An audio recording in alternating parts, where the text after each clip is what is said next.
Ronaldinho একসময়ের বিশ্বের সেরা ফুটবল খেলোয়াড়। বন্দী ছিলেন প্যারাগুয়ের একটি কারাগারে। তার সাথে ছিল তার ভাই। তখন তার ব্যাংক অ্যাকাউন্টে ছিল মাত্র $6। কেন এবং কিভাবে এমনটা ঘটেছিল? রোনালদিনহোর এই করুণ কাহিনী শুরু হয় তার শৈশব থেকেই।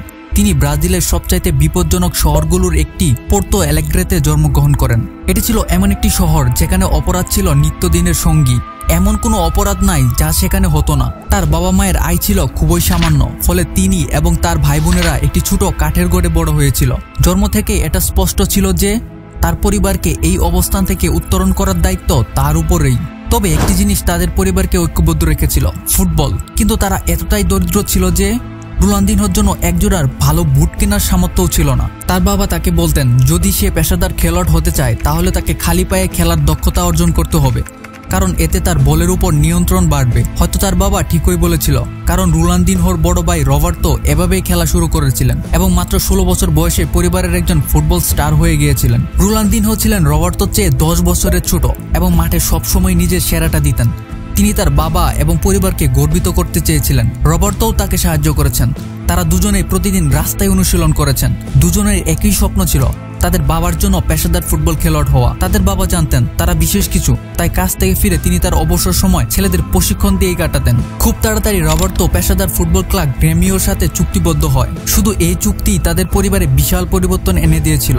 ক্লাবটি সাইনিং বোনাসের সাথে সাথে তাদেরকে একটি বাড়িও দিয়েছিল। এটি ছিল একটি নিরাপদ এলাকায় এবং সাথে একটি সুইমিং পুলও ছিল। রবার্তো যেন তার পুরো পরিবারকে দারিদ্র্যের হাত থেকে মুক্ত করে দিয়েছিল। কিন্তু কয়েক মাসের মধ্যেই তাদের জীবন চিরতরে বদলে যায়। রবার্তোর 18তম জন্মদিন উদযাপন করার জন্য রোনালদিনহো বাড়ি ফিরছিল এবং উদযাপনের জন্য অপেক্ষা করছিল। কিন্তু যখন সে বাড়িতে প্রবেশ করলো, সবাইকে আনন্দিত দেখার পরিবর্তে কাঁদতে দেখলো। তার বাবা হার্ট অ্যাটাক করে পুলে পড়ে যান এবং সেখানেই ডুবে মারা যান। তার আইডল, সেই মানুষ যিনি তার এবং তার ভাইয়ের ফুটবল স্বপ্ন পূরণের জন্য সবকিছু করেছেন, আর তাদের মাঝে নেই। বাবার মৃত্যুর পর রবার্তো পরিবারের দায়িত্ব নিজের কাঁধে তুলে নেন। পরিবারকে আর্থিক সাহায্য করা ছিল তার দায়িত্ব। এ সময় রোনালদিনহোর বয়স ছিল মাত্র 8 বছর। সে তখন থেকেই কঠোর পরিশ্রম করত যেন সে কোনো ক্লাবের নজরে আসতে পারে এবং তার পরিবারকে সাহায্য করতে পারে। রবার্তোর উপর চাপ অনেক বেশি ছিল, তবে শুরুতে সবকিছু ভালোভাবেই চলছিল। সে গ্রেমিওকে শিরোপা জেতাতে সাহায্য করেছিল এবং জাতীয় দলের নজরেও এসেছিল। কিন্তু তারপর সবকিছু উলটপালট হয়ে গেল। সে গুরুতর হাঁটুর চোটে 8 মাসের জন্য মাঠের বাইরে ছিটকে যায়। এতে মনে হচ্ছিল এখন পুরো মনোযোগ রোনালদিনহোর উপরই। তবে সে প্রস্তুত ছিল। কিশোর বয়সে সে নিজের ফুটবল দক্ষতা নিয়ে কঠোর পরিশ্রম করেছিল এবং এটি ফলপ্রসূ ছিল। একটি ম্যাচে তার দল 23-0 ব্যবধানে জিতেছিল। মজার ব্যাপার হলো সেখানে রোনালদিনহো একাই 23টি গোল করেছিল। 1998 সালে এলো সেই বিশেষ মুহূর্ত। গ্রেমিও তাকে চুক্তিবদ্ধ করলো।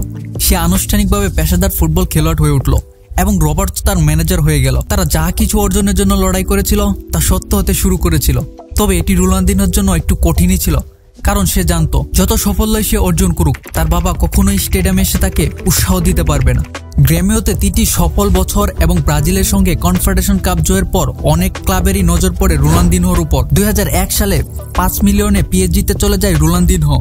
তবে এটি ছিল কাতারি মালিকানার আগের সময়। তাকে শুরুতে নিজেকে প্রমাণ করতে হয়েছিল এবং প্রায়শই বেঞ্চে থেকে খেলা শুরু করত। কিন্তু মাঠে তার পারফরমেন্স ছিল অসাধারণ, যার কারণে খুব তাড়াতাড়ি ফার্স্ট 11-এ জায়গা হয়ে ওঠেন পিএসজির ঘরের ছেলে। একই সাথে ব্রাজিলের হয়ে জিতে যান বিশ্বকাপ। খালি চোখে দেখলে মনে হবে সব ঠিকঠাক, কিন্তু খুব তাড়াতাড়ি পিএসজির কর্মকর্তারা একটি সমস্যা লক্ষ্য করলো। তাদের জন্য রোনালদিনহো একটি বড় ইস্যুতে পরিণত হয়েছিল। সে একজন ফুটবল খেলোয়াড় এবং রাতারাতি কোটিপতি হয়ে গিয়েছিল, কিন্তু তার অগ্রাধিকার ছিল পার্টি করা। প্রায় প্রতি রাতে সে প্যারিসের ক্লাবগুলোতে পার্টি করত এবং শুক্রবার ট্রেনিং আসত এবং শনিবার খেলায় অংশগ্রহণ করত। তবুও তার মাঠের পারফরমেন্স দুর্দান্ত ছিল। 2003 সাল পিএসজি জানতো তাকে বিক্রি করে দিতে হবে এবং সব বড় ক্লাব তাকে চেয়েছিল, কিন্তু সে বেছে নিয়েছিল বার্সেলোনাকে। সে সময় বার্সেলোনা ধুঁকতে ছিল এবং রিয়াল মাদ্রিদের থেকে অনেক পিছিয়ে গিয়েছিল। কিন্তু রোনালদিনহো ক্লাবটিকে এক নতুন উচ্চতায় নিয়ে গিয়েছিল। তার অবিশ্বাস্য বল কন্ট্রোল, অতুলনীয় ড্রিবলিং এবং মনোমুগ্ধকর হাসি সবকিছু যেন বার্সার জন্য ছিল আশীর্বাদ। সে বার্সায় থাকা অবস্থায় 2বার ফিফার বর্ষসেরা খেলোয়াড়ের পুরস্কার, একবার ব্যালন ডিওর এবং একটি চ্যাম্পিয়ন্স লিগ জিতেছিল। এমনকি সে নাইকির একটি বিজ্ঞাপনে উপস্থিত হয়েছিল, যা ইউটিউবের প্রথম 1 মিলিয়ন ভিউ পাওয়া ভিডিও ছিল। 3 বছর পর বার্সেলোনায় উদ্বেগ দেখা দিল, কারণ রোনালদিনহো সবকিছু জিতে গিয়েছিল এবং তার মনোযোগ আবার পার্টির দিকে চলে গিয়েছিল। সমস্যা এমন পর্যায়ে পৌঁছেছিল যে সে মাতাল অবস্থায় ট্রেনিংয়ে আসতে শুরু করেছিল। ঠিক এই সময়ই বার্সায় অভিষেক হয় তরুণ লিওনেল মেসির। শুরুতে রোনালদিনহো হয়ে মেসিকে পথ দেখিয়েছিলেন। মনে আছে মেসির করা প্রথম গোলে অ্যাসিস্ট কে করেছিল? তবে বার্সেলোনা চায়নি রোনালদিনহোর খারাপ আচরণের প্রভাব মেসির উপর পড়ুক এবং রোনালদিনহো মনে হয় পরিবর্তন চাচ্ছিল। তাই 2008 সালে সে ইতালি যাওয়ার সিদ্ধান্ত নিল। সে মিলানে যোগ দিয়েছিল। মিলান তাকে পুনরায় সবকিছু ঠিকঠাক করার একটি সুযোগ করে দিয়েছিল। শুরুতে সবকিছু ভালোই চলছিল, কিন্তু কয়েক মাসের মধ্যে সে পুরনো অভ্যাসে ফিরে গেল। ইতালির নাইট লাইফের নিয়মিত অতিথি হয়ে উঠল সে। মিলান তাকে বিক্রি করলো কয়েক বছরের মধ্যেই এবং রোনালদিনহো এক ক্লাব থেকে আরেক ক্লাবে ঘুরতে শুরু করলেন। ব্রাজিলিয়ান ক্লাব ফ্লামিঙ্গোসে শোনা যায় যে তার চুক্তিতে এমন শর্ত ছিল যে তাকে রাতে পার্টি করার অনুমতি দিতে হবে। এভাবে বেশ কয়েক বছর খেলা পর 2015 সালে তিনি ফুটবল থেকে দূরে সরে যান। ফুটবল থেকে দূরে সরে গেলেও বাজে অভ্যাসগুলো বাদ দিতে পারেননি। সে নিয়মিত পার্টি করা এবং অতিরিক্ত মদ্যপান চালিয়ে গিয়েছিল, যার কারণে এ সময় তার ব্যাংক ব্যালেন্সও কমতে থাকে। একই সাথে সে সন্দেহভাজন ক্রিপ্টোকারেন্সি কর্মকাণ্ডে জড়িয়ে পড়ে এবং বারবার ব্রাজিলিয়ান কর্তৃপক্ষের সাথে সংঘর্ষে জড়ায়। উদাহরণস্বরূপ সে তার সম্পত্তিতে একটি অবৈধ ব্রিজ নির্মাণ করেছিল, তাই কর্তৃপক্ষ তাদের এই আইডলের বিরুদ্ধে আইনি ব্যবস্থা নিতে বাধ্য হয়েছিল। আদালতে প্রকাশিত হয় যে তার উপর $1 মিলিয়নেরও বেশি ঋণ ছিল এবং তার ব্যাংক অ্যাকাউন্টে ছিল মাত্র $6। কোটিপতি থেকে মাত্র $6 নেমে আসা। এর ফলে আদালত তার পাসপোর্ট জব্দ করে, কারণ তারা সন্দেহ করেছিল যে রোনালদিনহো কোথাও টাকাগুলো লুকিয়ে রেখেছে। সবাই ভেবেছিল এটি তার জীবনের সবচাইতে খারাপ সময়।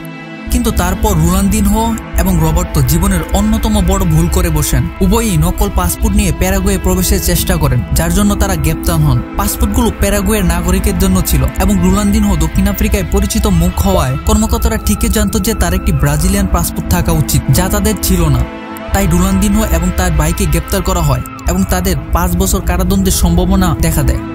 তিনি বারবার দাবি করেছিলেন যে তিনি জানতেন না পাসপোর্টগুলো নকল এবং তিনি এর জন্য দায়ী নয়। এটি তাদের কাজ যারা তাকে প্যারাগুয়েতে আমন্ত্রণ জানিয়েছিল। তবে তাকে মুক্তি দেওয়া হয়নি, ফলে তিনি একটি প্যারাগুয়ের জেলে বন্দী ছিলেন। কিন্তু জেলের ভেতরের কয়েকটা ছবি দেখে মনে হচ্ছিল তিনি তার পুরনো ভালোবাসায় ফিরে যাচ্ছিলেন। তিনি অন্য বন্দীদের সাথে ফুটবল খেলে সময় পার করছিলেন।